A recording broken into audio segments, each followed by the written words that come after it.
didn't bring my box today. That's terrible. Well, good morning, everybody. Hope you all had a good weekend. Let me be clear and start off with saying that Democrats didn't just cause inflation. They lit the match, they watched it burn, and then they poured gasoline on the flames.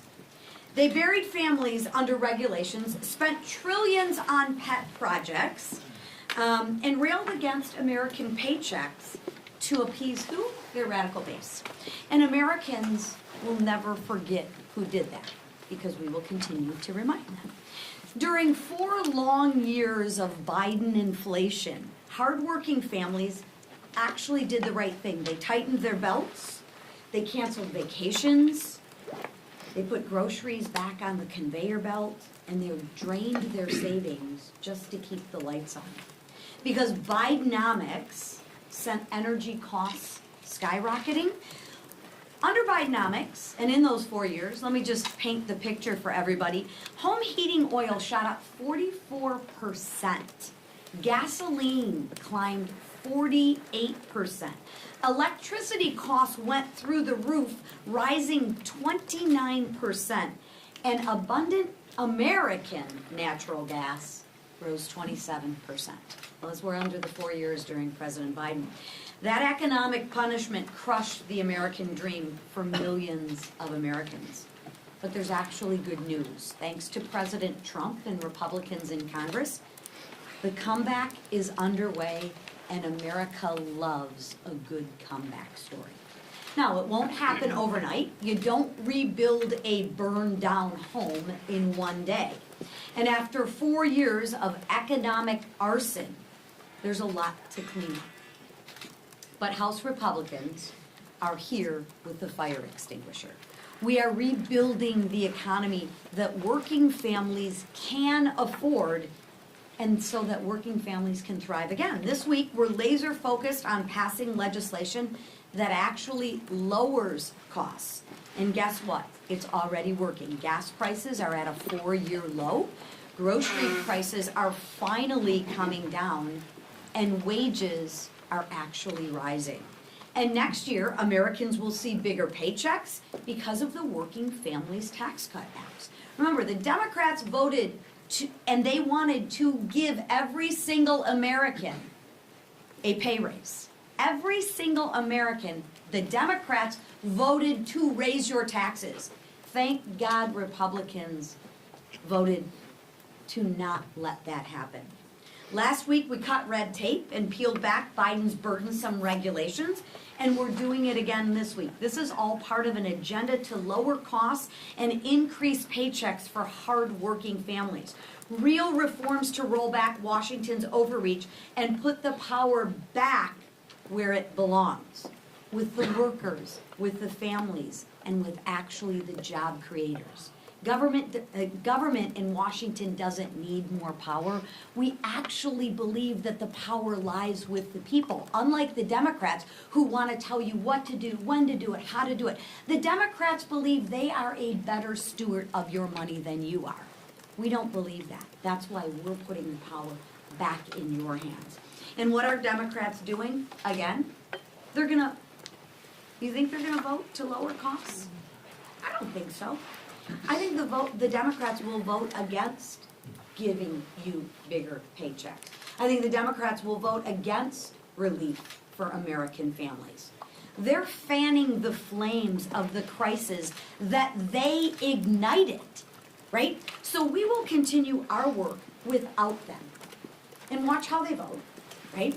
We will continue our work without them, because asking Democrats to fix inflation is like asking an arsonist to join the fire department.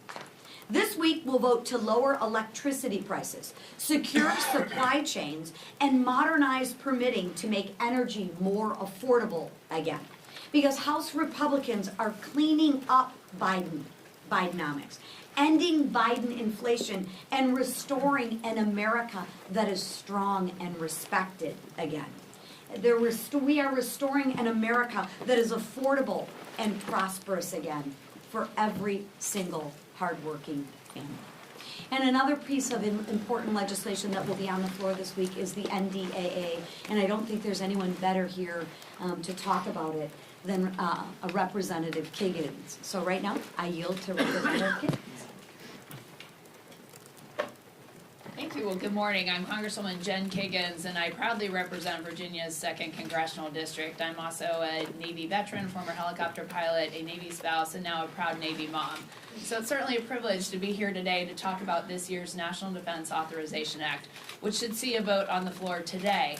This is over $900 billion of money that we can send to our warfighters and to our military families. There's a large chunk of that's dedicated to ships, submarines, aircraft, the actual warfighting resources and tools that we need to just exemplify peace through strength throughout the world. That part can't be overstated. We've done so much with this administration just to reprioritize peace through strength. That's how we keep peace in the world, is by being that deterrent, by being that strong fighting force, but also taking care of our military families and our men and women in uniform. We did so much good work last Congress with the Quality of Life Task Force, and we continued that work into this year's NDAA. We looked at pay raises. We gave a 3.8% pay raise to our servicemen and women. We looked at housing. We put $1.5 billion back into housing infrastructure improvements. We know that there's a lot of room for improvement there, and I'm thankful that the Secretary of War has prioritized a task force to specifically look at where we are housing our men and women. We looked at child care. We have money specifically dedicated to new child care facilities. We looked at DoD education. We're pressing on DoDEA to look at things like no cell phones in schools that are on military installations. There's a lot of money in there for health care, that we want to make sure we're providing good health care for our men and women who serve and their families. We put other things in there for licensures to make it easy for providers to be able to serve our military community. And we even looked at things that were making it, unifying the accession process, because we heard a lot of challenges with young people who want to serve, that they're being looked at differently for different types of medical history issues. So we changed those things. A lot of meaningful change. One of the things I'm most excited about is how we prioritize our military Sea Lift Command. In the Navy, you know we don't have as many ships as we probably should, and we're working on that shipbuilding exercise. But in the meantime, I have my military Sea Lift Command folks who are stepping up, who are civilian partners and providing that peace through strength on the seas. And we left them out a little bit of the discussion with quality of life issues, so we included them back this time. We took out pay caps for military Sea Lift Command pay. We made sure that our military Sea Lift Command members could shop at the commissaries and exchanges.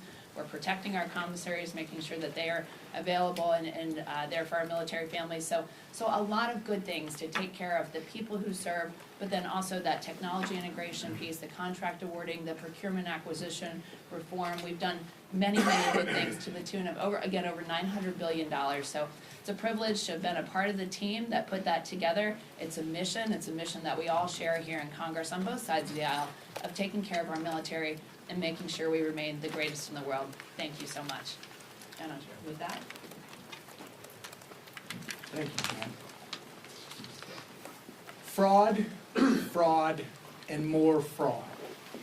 It seems like every day there's a new discovery of stolen taxpayer dollars in my home state of Minnesota. And who is smack dab in the middle of it?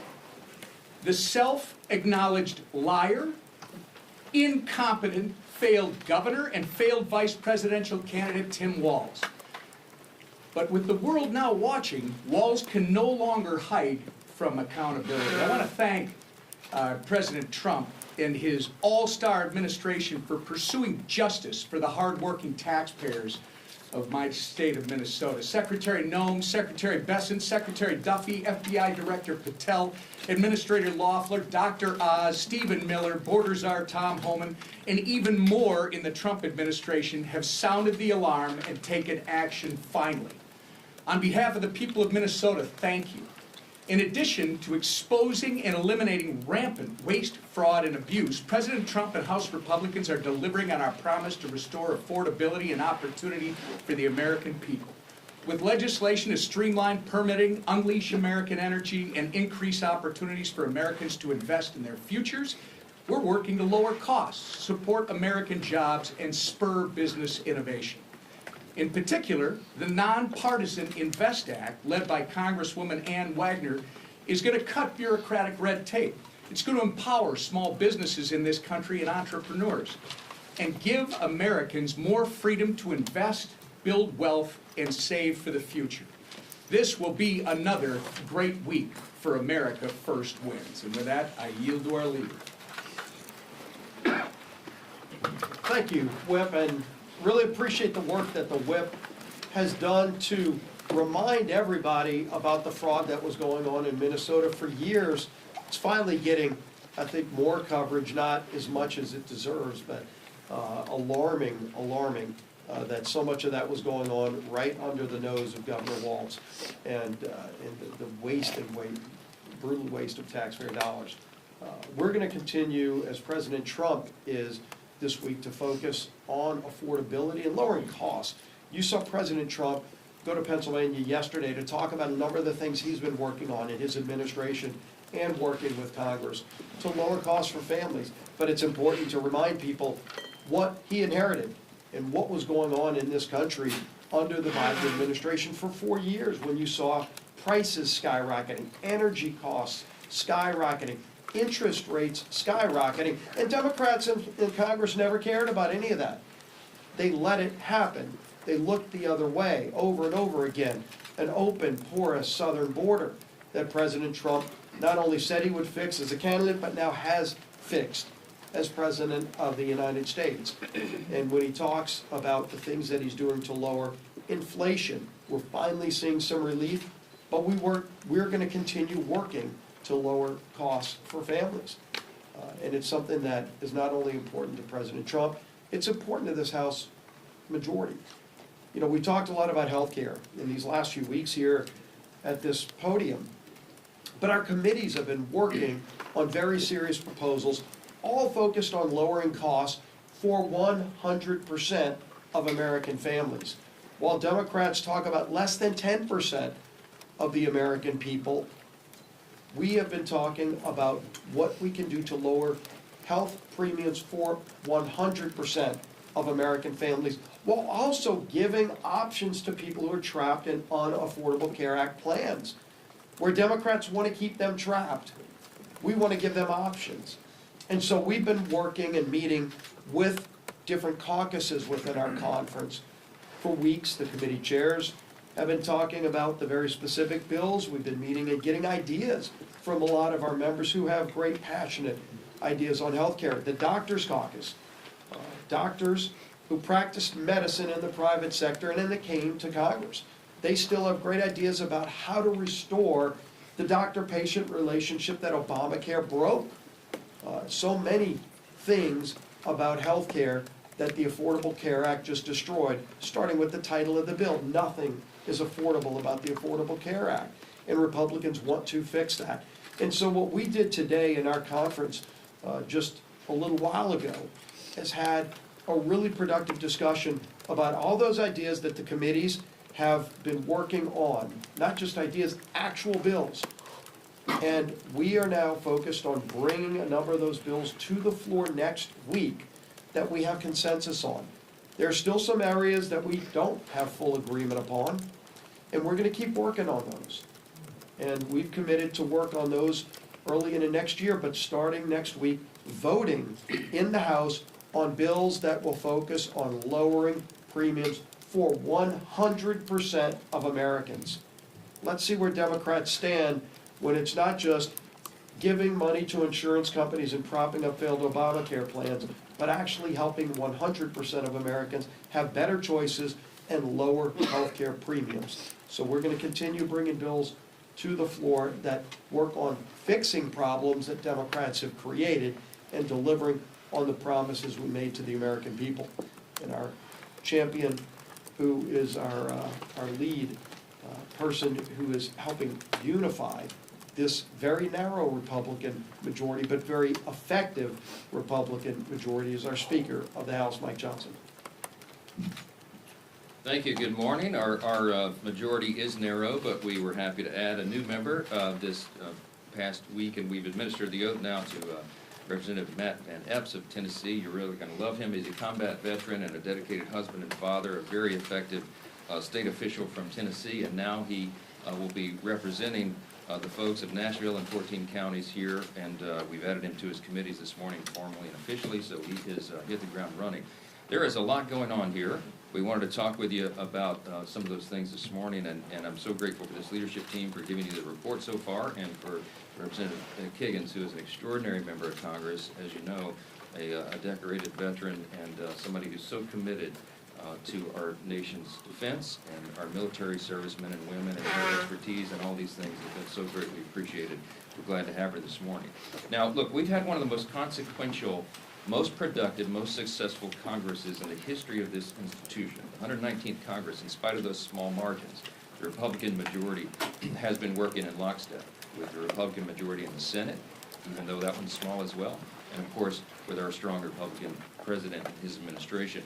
And the results of that cannot be questioned. And I see this false narrative right now, oh, they haven't done enough. Oh, pray tell. Listen, the Working Families Tax Cut, big beautiful bill, took about 6 months of the first part of this Congress to put together because it was so consequential and so comprehensive. And there are so many things in that bill that our members are going to be so excited to go and run on and talk about in the upcoming election cycle, because we inherited an absolute disaster from the Biden administration. Virtually every area of public policy was decimated, and we had to rebuild from the ground up in many of these places and make all sorts of changes and reforms to get America back again, and we did. And we put it all in this one landmark piece of legislation that will have consequences for generations, and it will be seen and written by history to be one of the biggest things that Congress has ever achieved. And among those things was an approach to beginning this affordability agenda, because remember, we inherited massive inflation from the previous administration. It's no secret affordability is a flashpoint, right, in recent weeks, and we had 4 catastrophic years of Bidenomics that we inherited. The Biden administration spent like drunken sailors, and they attempted to tax and regulate their way to prosperity, and we all knew when they were doing it that it would not work. It had exactly the opposite effect. The result was inflation skyrocketed, gas prices reached record highs, homeownership declined, credit card debt increased, all those things that everybody felt and they're still feeling now. Now, the American people gave us a mandate in the election. The president won the Electoral College soundly. He won a big majority popular vote. We got the highest vote total for House Republicans in the history of this institution, and they charged us to go fix this. We began that process with a big, beautiful bill, and we have never let up on the accelerator. We keep it going, day by day, week by week, notching away at this, trying to fix everything that the previous team broke. And now, I wish we could flip a switch right after the election and make it all go away, make it all right. But you know that's not how the economy works. It takes some time to implement new policies and root out the bad things, and that's what's happening. It is a fact that the Biden administration and their Democrat enablers in Congress, we cannot forget, wrecked the U.S. economy. That's what happened, and we had to take it over in January. This is why Democrats' newfound claims about affordability are just patently absurd. Okay, here are the facts, and you know this. Many of you don't write about it, but these are the facts. They're undisputed. They broke the economy, and now they want to lecture to the American people about affordability. They opened our borders, and now they want to lecture to the American people about immigration and border enforcement. They broke the American health care system. They caused premiums to skyrocket, and now they have the audacity to tell Republicans that the only way to save it is to throw hundreds of billions of dollars to health insurance companies, which would merely fuel a system that is rife with fraud, waste, and abuse. You cannot be an arsonist and a firefighter at the same time. That's the message for the Democrats.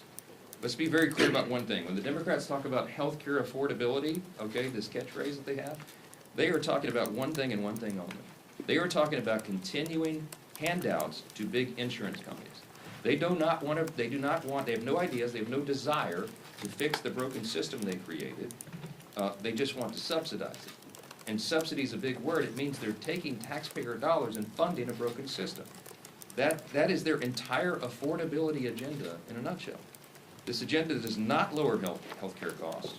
All it does is hide the cost of the failed law, which we assume is the point.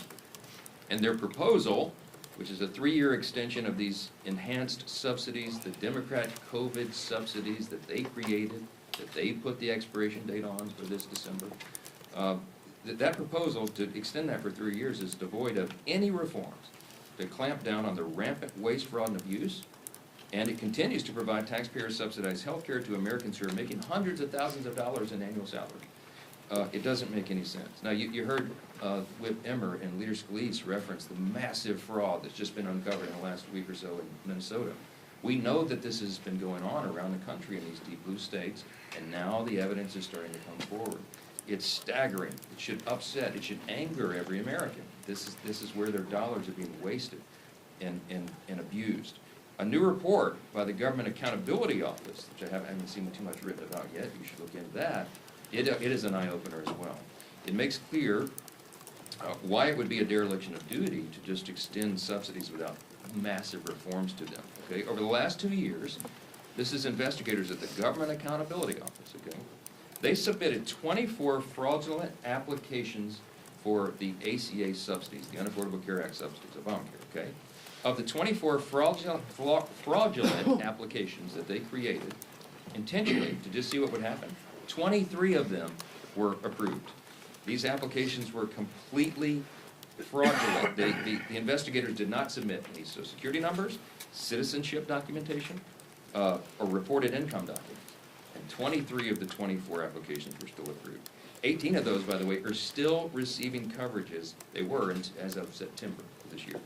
That means the Obamacare exchange and insurers didn't verify any of the information they were supposed to under the law, and they proceeded to pay tens of thousands of dollars to insurance companies for people who do not exist, okay?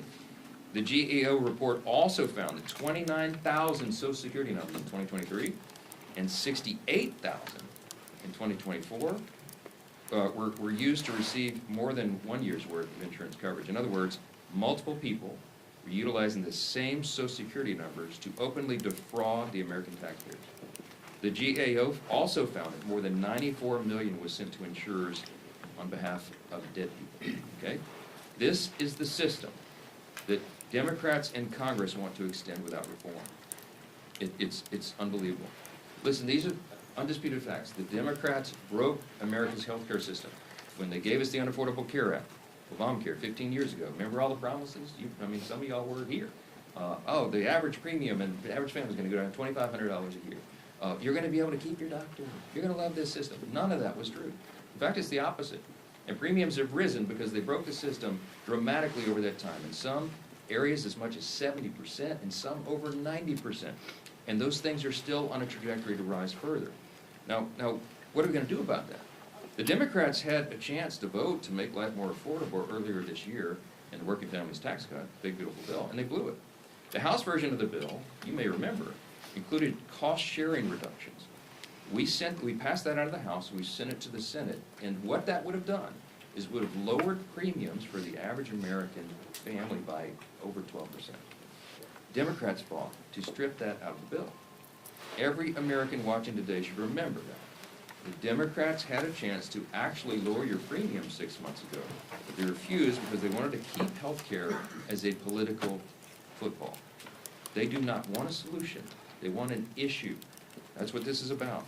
They used the American taxpayers, they admitted themselves during the longest shutdown in U.S. history a few weeks back, as leverage in this cynical political game. So in the coming days, what you're going to see is the other party, the Republican Party, continuing to do the important work that we've already begun to actually lower the cost of health care and reduce fraud, and we hope Democrats will join us in those efforts. There are two parties in this town. One has no intention and no plan and no desire to lower your health care costs. They really haven't put any good idea on the table. They just want to subsidize a broken system. Check them on that. The Republican Party, on the other hand, is already demonstrating that we know how to do this. We're not just talking about it, we've done it. In the Working Families Tax Cut, you will remember, in the Medicaid reforms, we went after program integrity. We didn't change the substance of Medicaid, as they've claimed falsely. We went to program integrity. Why? Because we owed that to the American taxpayers. We got ineligible recipients off of Medicaid, and we cut out the fraud, waste, and abuse. And the CBO said they've calculated it saved $185 billion for American taxpayers and reduced premiums. We reformed it to strengthen Medicaid. Those same principles are going to guide us in the months, in the weeks, the days and weeks and months forward. As Leader Scalise noted, we have some low-hanging fruit. We have some things that every Republican agrees to. Democrats won't. Remember, they don't actually want to fix this problem. But you're going to see a package come together that will be on the floor next week. that will actually reduce premiums for 100% of Americans who are on health insurance, not just the 7%. Remember, the COVID-era subsidy only covers 7% of Americans, and it was passed and extended without any reforms at all. It would only reduce their premiums by 4%. So they're using that as a red herring. The overall system is broken, and we're the ones that are going to fix it. You will see that laid out. Thanks to the good work of Chairman Cole and all of our appropriators, we have our appropriations process that will be going forward as well. We're moving those through the regular order process, and that's the way it's supposed to work. So you'll see many of those going through the process, and we think we can get it all wrapped up by the end of that deadline of January 30th. And you'll see that process continue over the days and weeks ahead as well. I will say this again, this Congress has been the most productive and successful in the modern era, and I think you can make an argument one of the top 5 of all time. You've heard me say that. Look at the evidence and the facts, don't listen to the talking points. This team has delivered with small margins what the American people asked us to do, and what we promised we would do. And that work has just begun. It will continue in earnest all the way through the end of this year as we sprint through the end of this calendar year and we start the new session in January. We never take our foot off the gas. So with that, take a few questions. Speaker Johnson, do you intend to advance pro-life provisions in your health care package, such as Hyde amendments for whatever you advance? Well, look, it's an important principle. The Republicans always stand by the Hyde provisions. It's been a tradition in our law forever. We do believe in the sanctity of human life, and we think it's important that taxpayer dollars not fund abortion. I mean, this is a well-settled principle of ours. So this week, as we go forward, we're gonna do a lot of things on the floor, and we always keep our fundamental principles in mind. Let me tell you just some of these things this week. I mean, some of this has been mentioned, but real substantive things coming to the floor.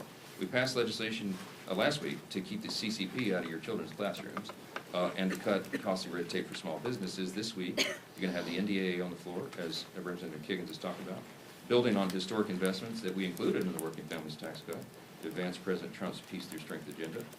By the way, I want to just tell you, before somebody's going to ask about these provisions, this legislation, the NDAA, codifies 15 of President Trump's executive orders, as the leader mentioned, provides a well-deserved pay raise for our troops. It advances the Golden Dome. It revitalizes our defense industrial base. It ends woke ideology at the Pentagon, and it keeps the border secure. And it's the product of months of work by Chairman Rogers and our House Armed Services Committee with Representative Kiggins and all the colleagues there. We thank them for their efforts. And this week we're also going to have legislation to streamline permitting processes, accelerate permitting approvals, as Chairwoman McClain discussed, strengthen our electric supply chain, and many other things. What you're not going to see, though, is the dreaded Christmas omnibus, right? Because we broke that fever, and I'm so proud of that. For 3 consecutive years, Republicans have avoided the bloated end-of-the-year Christmas omnibus. We've broken that tradition, and we're not turning back. Those are the things you're going to see as we advance our core principles and we stick to the traditions of what we've done for the taxpayers and for the citizens of this country. After the Gang of 8 briefing that you had yesterday, what makes this video of a second strike on a suspected drug vote different from the other videos the administration has voluntarily released? And do you support all members of your conference being able to see it? My admission here is I was not in the Gang of 8 briefing Why not? yesterday because we were working on the healthcare stuff, and it was timed at exactly the same time as we had our 5 families, all of our caucus meetings, and I told Secretary Hegseth and Secretary Rubio I wouldn't make it, so they're going to meet with me individually, so I have not yet seen that. But I will tell you that they have obviously shown that video to the Gang of 8, and I think members have had the House Armed Services Committee and the Senate Armed Services Committee. So you have to ask the question of them, so we'll see. Yes. Mr. Speaker. Yes, sir. Second row. Yes, sir. Oh, Yeah. can I get your thoughts on Jasmine Crockett's run for Senate? What does it say about the state of the Democratic Party? And do you feel worried about her chances of winning at all? Absolutely delighted that Jasmine Crockett is running for Senate in Texas. I think it's one of the greatest things that's happened to the Republican Party in a long, long time. She is the face of the Democratic Party, she and Mamdani. Good luck with that. I want her to have the largest, loudest microphone that she can every single day, and we look forward to having that election down there. We are going to elect another Republican senator in Texas. Texas is a red state. People of Texas are common sense Americans, and what Jasmine is trying to sell will not be purchased by the folks at Texas. Why Speaker Johnson, polling so Speaker high? Johnson. Thanks. On Judge Neil Johnson, Bovee. when will you be meeting with Secretary Hegseth and Secretary Rubio?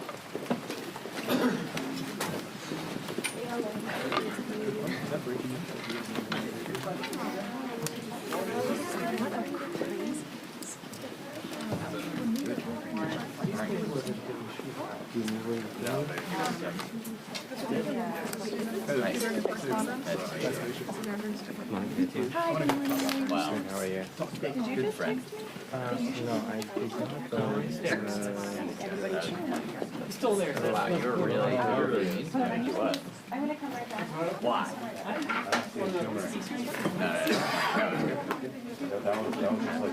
Yeah, he breaks right there. Give me one.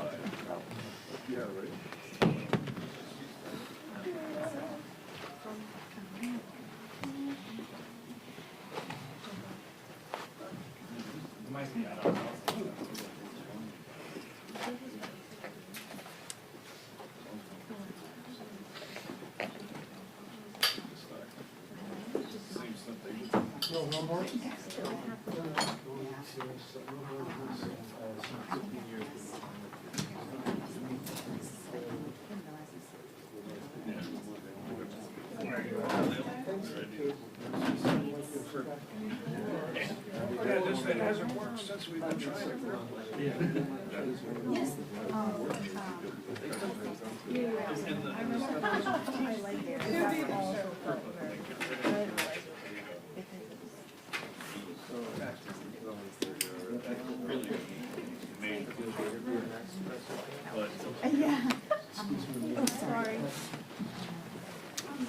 What is it? It's the greatest thing to happen.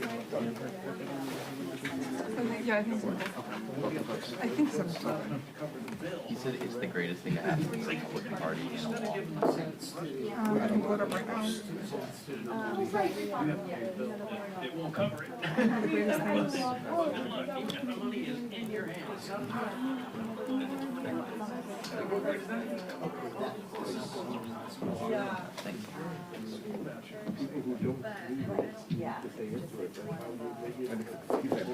Oh, yeah, that's China, well, that's that whole thing. Not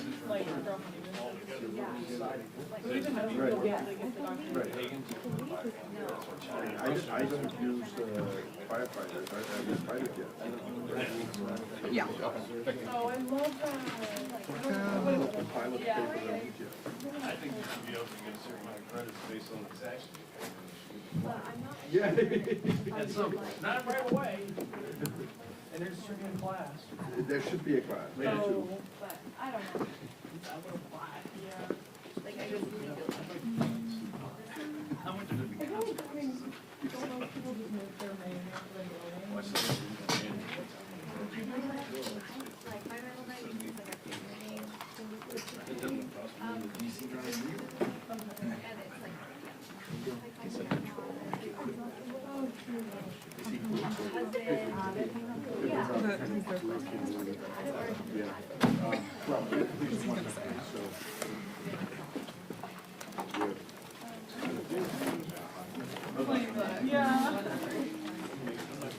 Let me look.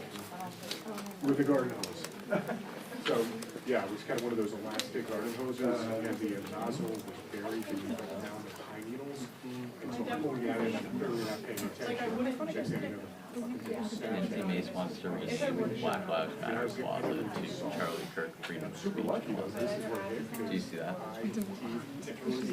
I think it's a great idea. I don't think anybody would disagree with this. 13 stitches. What's that? Taking all I mean, in my case. Like I said, I mean, honestly, I'm super lucky to be the one that had Saturday. Yeah, you know. Thank you, yeah, that's what I kind of be a lot worse. It could have been a lot worse. They're absolutely, I mean, good, but spirits about it, thankful spirits. It's like one day just be like. Yeah. All things considered, yeah. How are you doing? Because I love it. Ready for these guys to go out? Yeah. Excuse me, but pumping and pumping and doing scout.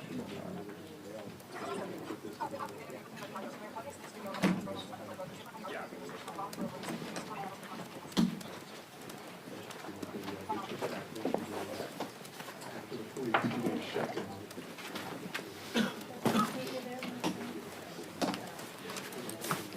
Sorry, ma'am. I'm gonna go there. But I don't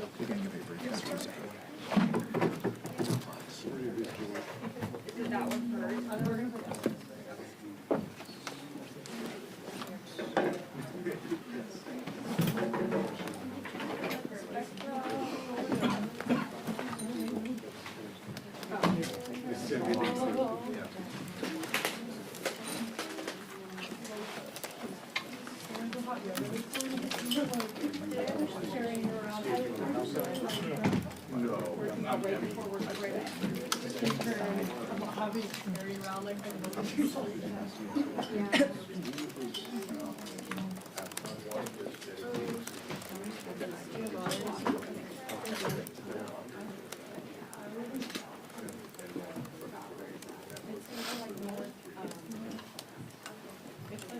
Is that you and like Kevin? I know. Yeah.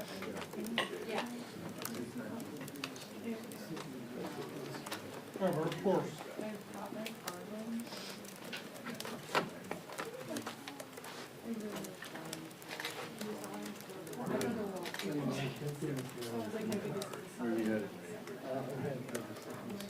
It's just so cool to go grocery shopping and then, I know, I've been like, my yoga studio, I really like this. Oh, is radio still kind of good?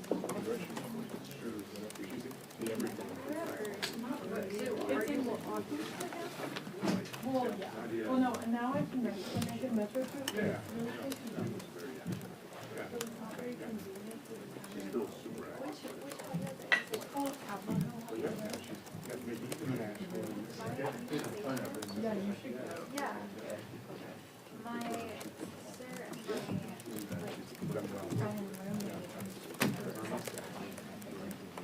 Oh, yeah.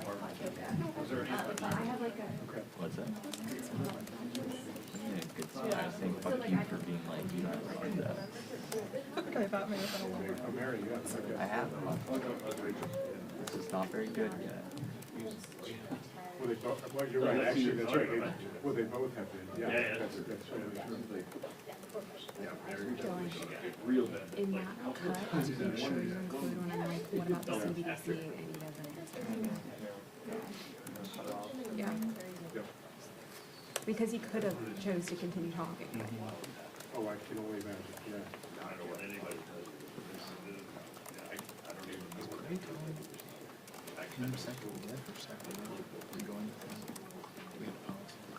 No. I think we're still going to Maybe you're in the room. But, a lot worse. It's the leader, the principal of the principal. And they might have had, it might have been secured.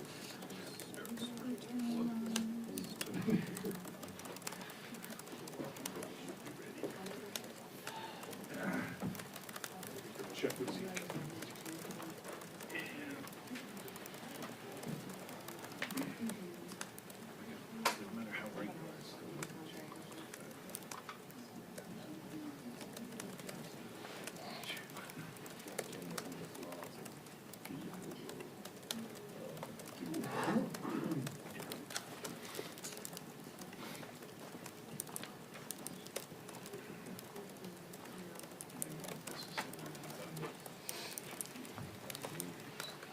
No.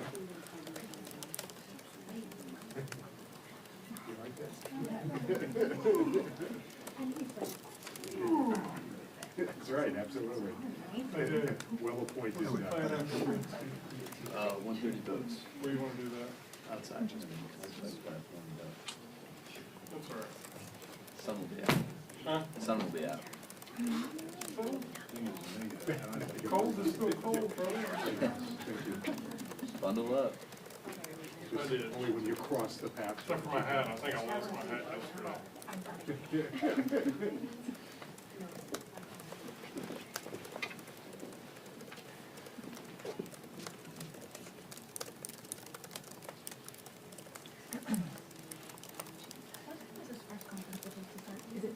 10:45, but Johnson ran so late.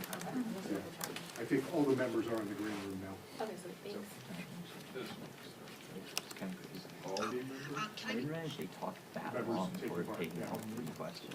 Jeffrey's the exact opposite. He talks for like 1 minute and then takes like 10 questions. After the Gang of 8 briefing. Yeah, I saw that. That was funny. I made it. See, I made a smart investment by not going. Why not?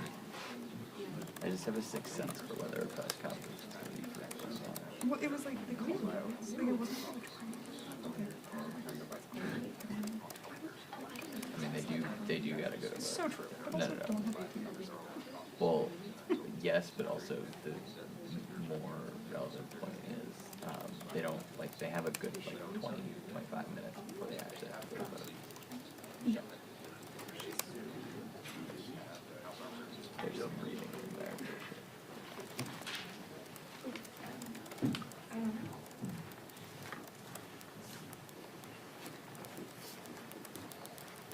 Hello, everyone.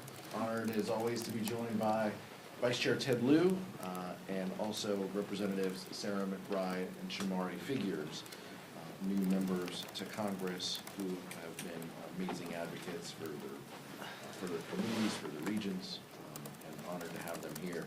We're here today because Donald Trump and House Republicans are failing the American people. They're failing to address the healthcare crisis that they've created. They're failing to lower costs. And they're failing to make life more affordable for hardworking Americans. Families are struggling to get by, yet Republicans continue to be more focused on building, on the bidding of their billionaire class friends than helping people that they represent. Ahead of the holidays, Americans are seeing prices go up for gifts and groceries, and the family gatherings that they are planning are becoming more expensive. On top of that, Republicans have no real plan to ensure Americans' health care premiums don't skyrocket before the end of the year. They highlighted that and stood for that even just moments ago. For months, House Democrats have been sounding the alarm that Republicans need to work with us on extending the Affordable Care Act tax credits to keep health care costs low for American families. And we've put forward a plan that has the support of every single member of the Democratic caucus. We only need 4 Republicans to join with us in signing a discharge petition to prevent the American people from losing their health care coverage. Because we know when people don't have health care coverage, they don't stop getting sick. They don't stop needing medication. They don't stop needing to take their kids to the doctor. If they can't afford to go to the doctor, they won't see one, or they'll go to the emergency room, which is the highest cost, most expensive way to get care and limits our already burdened healthcare system. Which Republicans will be brave enough to join us? We just don't know. The American people can't afford inaction from Republicans, and it's time that they put politics aside and do the right thing. Lower costs, save healthcare, put the American people first. Now turn it over to Vice Chair Ted Lieu. Thank you, Chairman Aguilar, and I'm so honored to be here today with 2 of our amazing freshmen, Shamari Figures and Sarah McBride. I also want to note that we had an election yesterday in America, and I want to congratulate Eric Gisler in Georgia for flipping a state house district. And just to give you some context, Democrats lost that district last term by 22 points. He won it last night. And I want to congratulate Eileen Higgins, the incoming mayor of Miami. She flipped that seat from red to blue, and she overperformed by 20 points. She is the first Democrat in nearly 30 years who's going to be mayor of Miami. And I dare Florida Republicans to try mid-decade redistricting, because we're going to win the seats that you have to weaken among Republican incumbents if you try this. Now, we have an affordability crisis in America. Electricity costs are surging, grocery prices continue to increase, and healthcare costs are skyrocketing. What is the President of the United States focused on? I'm just going to read you one of his many posts on social media. This one was from 2 days ago. The only reason Marjorie Trader Brown, green turns brown under stress, went bad is that she was jilted by the President of the United States. Certainly not the first time she has been jilted. Too much work, not enough time, and her ideas are now really bad. She sort of reminds me of a rotten apple. Marjorie is not America First or MAGA because nobody could have changed her views so fast, and her new views are those of a very dumb person. That was proven last night when washed-up, Trump-hating 60 Minutes correspondent Leslie Stahl, who still owes me an apology from when she attacked me on the show with serious conviction that Hunter Biden's laptop from hell was produced by Russia, not Hunter himself, totally proven wrong, interviewed a very poorly prepared traitor who in her confusion made many really stupid statements. My real problem with the show, however, wasn't the low IQ traitor, it was that the new ownership of 60 Minutes Paramount would allow a show like this to air.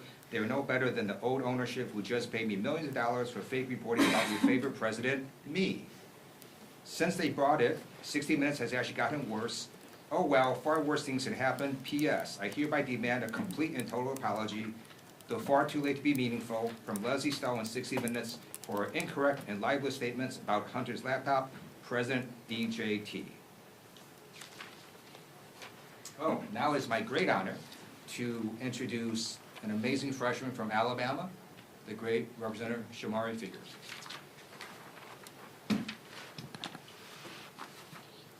Thank you, Congressman Liu.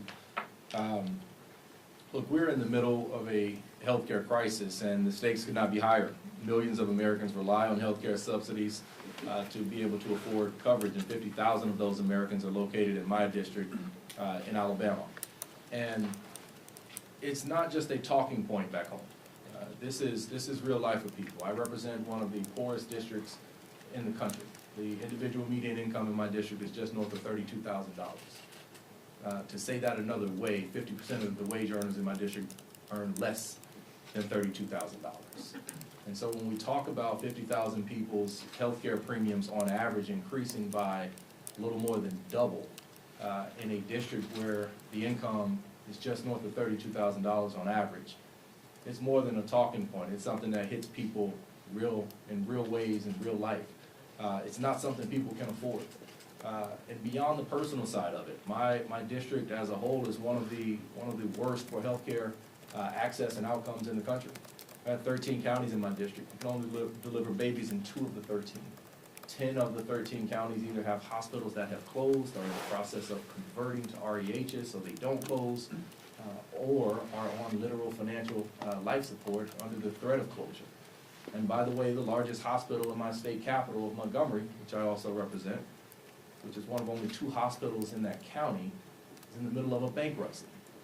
And so healthcare access is something that is deeply personal to my district, and to make the cost of healthcare unaffordable for people, completely unaffordable, to put it completely out of reach for people is something that is irresponsible, and something that we have the ability to be able to stop, because it's going to put more stress on the hospitals that we still have, and people are going to continue to suffer some of the worst healthcare outcomes, because all of that I just said is all in a district that has the 3rd lowest life expectancy in America.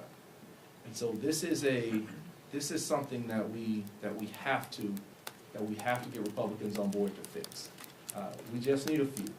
We just need a few to join us to do the right thing. We need a few to step up to the plate, to show that they understand and they know that supporting life doesn't end at birth. It is something that we can do and something that we need to do here in Congress to make sure that the American people, in the richest nation that the world has ever known, that healthcare coverage, healthcare access is not something that is a luxury that is only available to the wealthy. It's something that is only available to the few.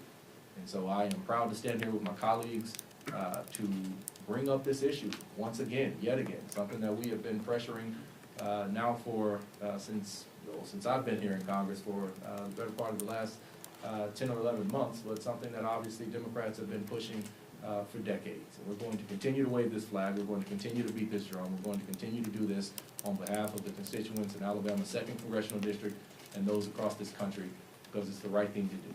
And with that, I'll turn it over to Representative Sarah McBride.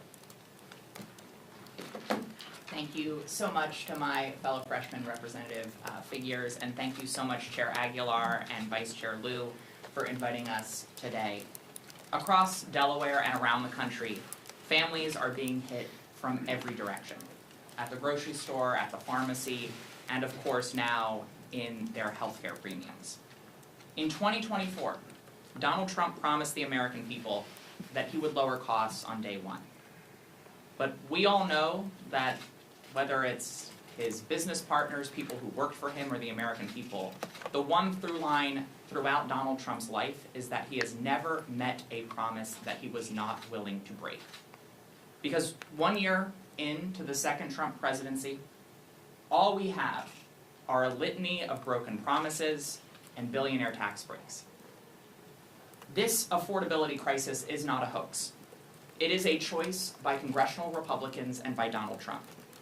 A choice to impose a tariff tax on small businesses and consumers. A choice to cut food assistance. And a choice to insert a $1 trillion bomb into the center of the American healthcare system. That bomb is now going off. Premiums are skyrocketing. The largest cut to Medicaid in American history is on the horizon. Rural hospitals and doctors' offices are already closing. Trump Care has arrived, and it is dangerous and it is deadly. I hear it every single day back in Delaware. Dave, a constituent of mine in Newcastle, pays $350 a month right now for his wife's marketplace plan. Next year, without the ACA tax credits, those premiums will jump to $1,200 a month.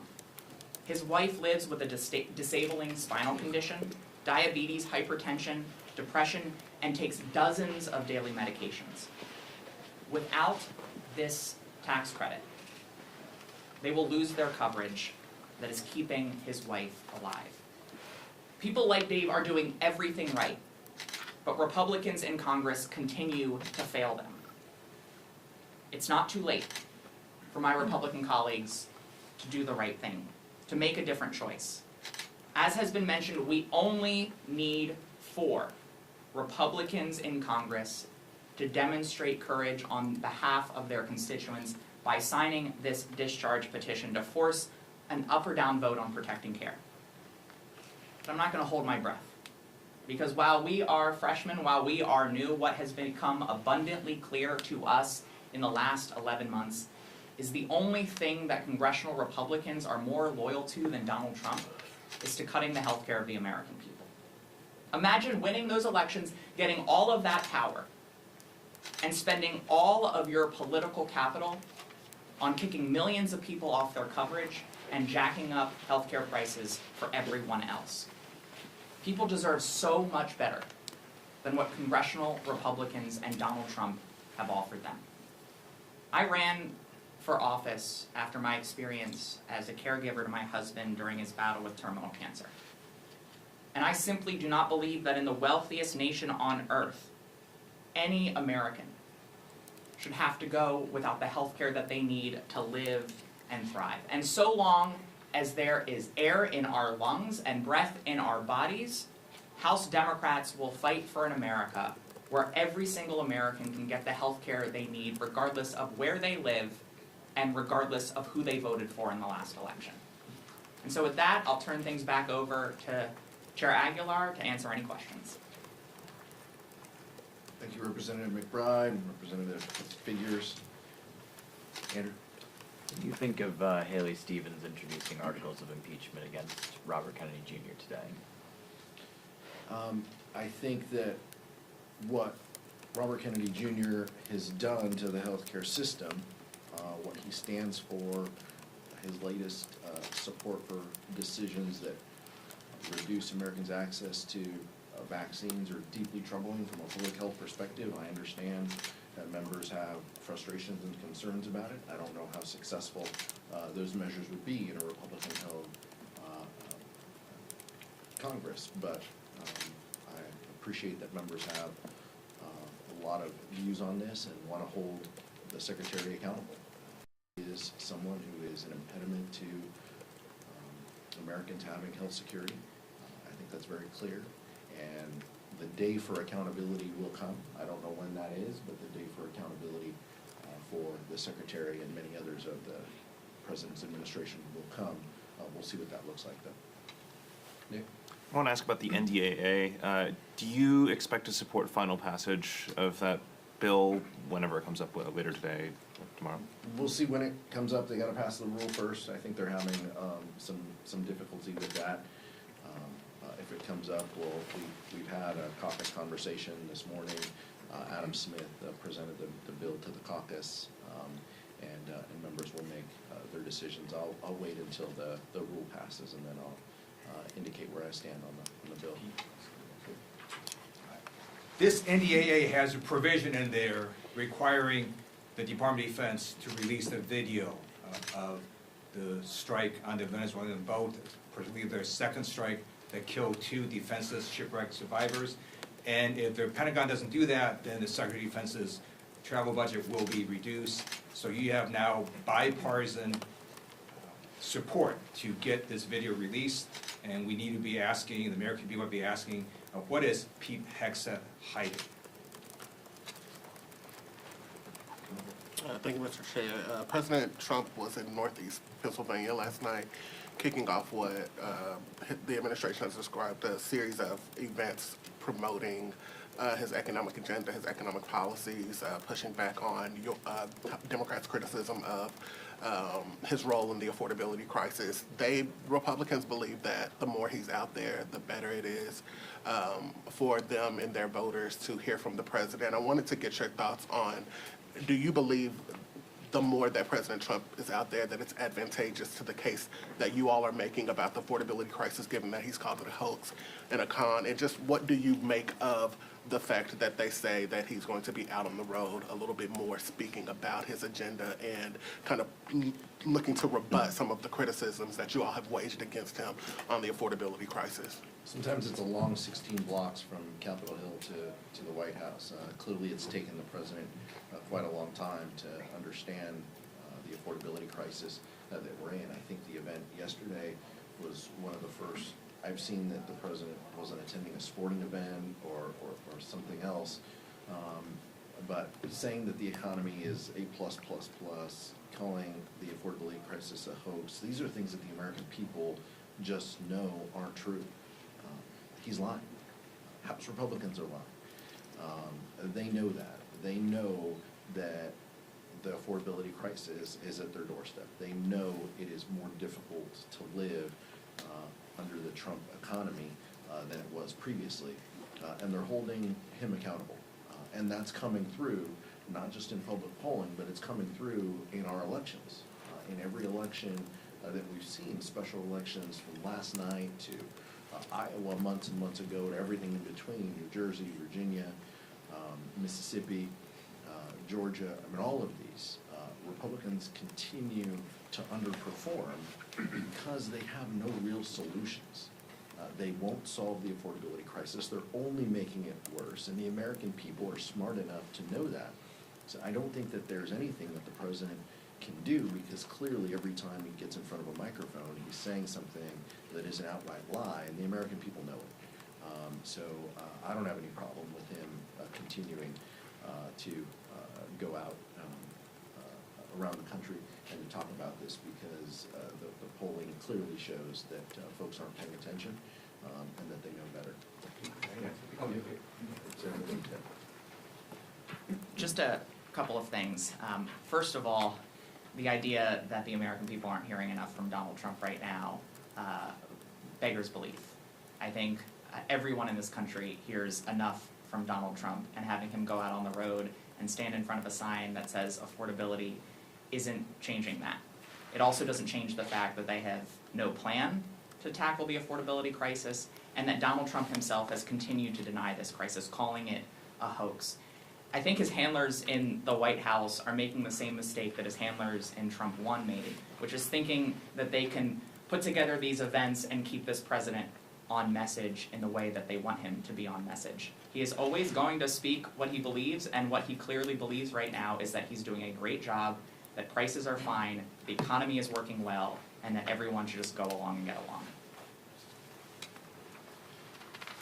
I strongly support President Trump going on the road. Even though he is old and weak and has trouble staying awake at cabinet meetings, I am begging the White House to please send Donald Trump to every swing House district. Many people say that Congressman David Valadao in California would love to have Donald Trump visit. Donald Trump can talk about how terrorists are helping the farmers. He can talk about how the racial profiling by ICE is helping Valadao's constituents. And he can talk about how the Medicaid cuts are owning the libs in David Valadao's district. I would love for Donald Trump to go to every House swing district. I think that sums it up. Chair Aguilar, Yeah. have any members of House Democratic leadership talked to the GOP leadership in the House about the healthcare vote? Why do you think they're staying strong on their argument? Because it doesn't seem like there's a lot of flexibility on their part. I can't speak for other members of the leadership team. I can speak for myself. I haven't had any conversations with House Republicans. They continue to recycle old priorities, the priorities that they laid out today in their conference meeting and in front of all of you previously, are all old ideas, 10, 15-year-old ideas that reflect where Republicans are, that basically say if you have money, you can put some money aside to help with your health care. It does nothing to address the millions of people in Alabama's 2nd District who are losing their health care and around the country. Democrats are fighting for that. They're fighting for people to keep their health care, and none of the ideas that Republicans put out today move the needle to actually help the American people keep the health care that they have. Yeah. I'm sorry. Just briefly on that, with regard to the Republican conference's proposals, quote unquote, on the healthcare affordability crisis, the one that they created. This is like an arsonist setting fire to a house and then bringing a garden hose to try to put out a 5-alarm fire. These are no solutions to actually grapple with the healthcare crisis that they created. The Republican healthcare plan was the big ugly bill. The Republican healthcare plan is Trump care, which we are living under right now. The largest cut to Medicaid in American history, a massive cut to Medicare, in action letting the ACA tax credits expire. That is the Republican healthcare plan, and that has been the Republican healthcare plan for decades. Because every single step of the way, Republicans in Congress have tried to prevent progress in expanding access to healthcare and have tried to cut healthcare for the American people. And it certainly stands in stark contrast to our proposals, to extending the Affordable Care Act tax credit, to expanding Medicaid, to improving Medicare, and to guarantee that every single American can get health care without breaking the bank. In the middle of this affordability crisis, there is growing concern that the construction of these AI data centers in rural communities specifically could be increasing the cost of utilities like water and electricity. Do Democrats see this as a priority? And if so, is there any bipartisan consensus that this needs to be addressed? Democrats see rising utility costs under this Republican administration as a priority. We see the data, we see the numbers go up. Vice Chair Liu, I'll let speak, is convening some stakeholders to speak to members of the Democratic caucus on these issues. We think rising utility costs are a concern for the American people. One of the first things the administration did was to gut any renewable energy proposals that the previous administration had in place that would have diversified our energy, with lowered costs, made significant investments, those types of things, and his opposition to an all of the above strategy really harms the American people and is going to continue to rise their costs unless we address it. And the Democrats have ideas and strategies on how to do that, but we're going to need to ensure that we have the gavels in order to deliver on that.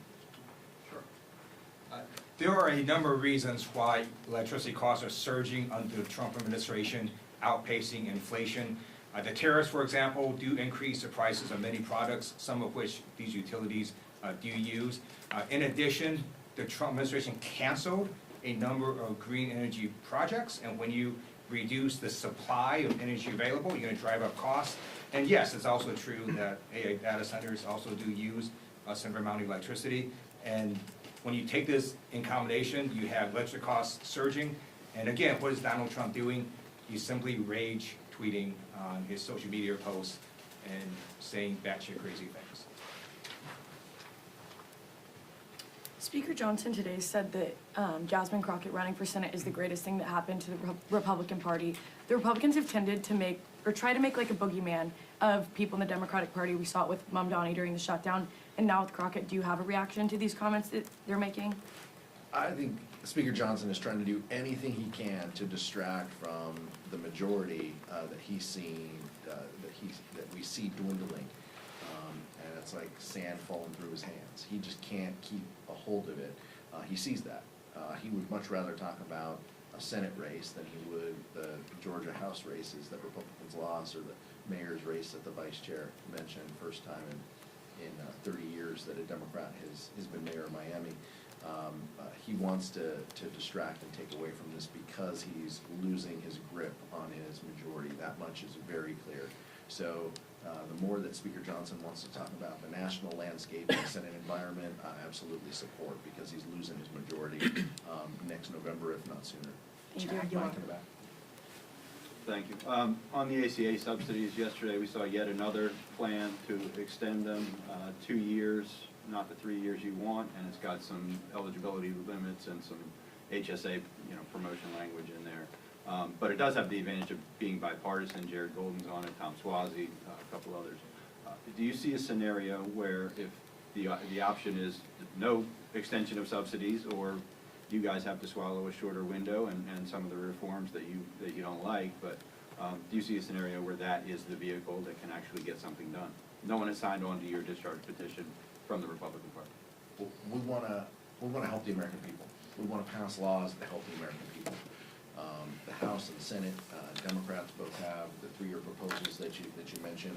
There's 2-year proposals. There's 1-year proposals that are bipartisan. I understand that. We're not negotiating, here in this room. Let's see what the vote totals, look like. I don't anticipate that either of the Senate proposals has 60 votes. Democrats have said we'll go anywhere, we'll talk to anyone if it delivers support, if it supports our health care for the American people. That is our policy. We feel that the 3-year proposal is the best, fastest, most certain way in order to do that. But we're willing to have conversations, and members are having conversations as you see with that outline. And we support members having those conversations. Right now, let's see where the vote totals are. That group is growing. It is bipartisan, as you mentioned, but it is nowhere near the 200-plus members that we have on our bill right now. So let's give it some space and some time. But our focus, our North Star, is always going to be, how do we deliver the most help to the most people? And that's what it will continue to be. Triangular. Yeah, sure. I'll add to that, in the lead up to and during the shutdown process, the one message that was consistent coming out of the Democratic caucus was, come and talk to me. Meet us at the table. Let's discuss a way to keep healthcare affordable for millions of people. The fact that we're even getting to the point now where there are bipartisan solutions, I think, is an outcome, or bipartisan proposals, rather, is an outcome of that messaging and of that belief and of the strategy of Democrats to be willing and open. It's not even a strategy, it's a core principle, right? Just come to, we all got elected to Congress to come here to try to hash out different deals in different ways where we understand we won't get everything we want, we understand they won't get everything they want, but we should be able to come together as adults in a room and come up with solutions that literally will save lives in this case. That is so drastically necessary. So I think, that is progress that we're seeing those sorts of offers on the table. And I think it's progress that's been driven by the leadership of the Democratic caucus and the position of Democratic members of Congress. One of the things that it also speaks to is, where is Speaker Johnson, on this? His members are clearly speaking out against him by supporting these bills, 1-year, 2-year bills. He is nowhere to be seen. That's why discharge petitions happen. That's why discharge petitions have been successful, is because he cannot lead a group. He cannot keep them on the same page, because they know his North Star is how to decimate the ACA and hurt the American public, and they know that that's not popular. They're just waking up to it, and they're trying to do something to send a message to their communities that they're aware of it after they voted for the largest Medicaid cut, healthcare cut in American history. Well, on that, a quick follow then, if I could, because Mike Johnson is not going to bring the Fitzpatrick bill to the floor because, as you say, he doesn't support the subsidies that you do. But Fitzpatrick would need Democrats to sign the discharge petition to force it around Mike Johnson. Would you guys be willing to sign the discharge petition if the 3-year plan doesn't reach the 218 threshold? Look, let's see what the 3-year plan delivers on the discharge side. I haven't heard specifically if Congressman Fitzpatrick and other Democratic sponsors are ready to discharge their bill. So there's a couple steps here before we get to that point. But like Shamari said, look, the American people know that the Democratic Party supports healthcare. We want to deliver support to as many people as we can to avoid this catastrophic cliff that Republicans have created. Unfortunately, Republican leadership doesn't want to meet with us or talk with us about it. So we'll see what the member-to-member conversations will yield. Last question. Yeah, on the video of the boat strike, Representative Mike Rogers announced the investigation in the Armed Services Committee has concluded. What are you expecting from this investigation of the boat strike? Well, the administration needs to brief all members of Congress.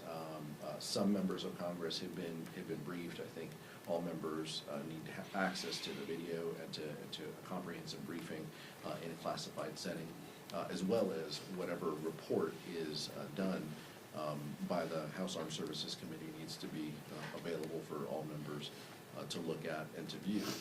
As the Vice Chair said, there are some accountability measures within the NDAA and withholding parts of Secretary Hegseth's budget until the information is released. That's a good start. We need more of this information, and we need to ensure that we understand what the focus will be moving forward as well, and if there are any changes to policy that the Secretary has conveyed to his combatant commanders. Thank you so much.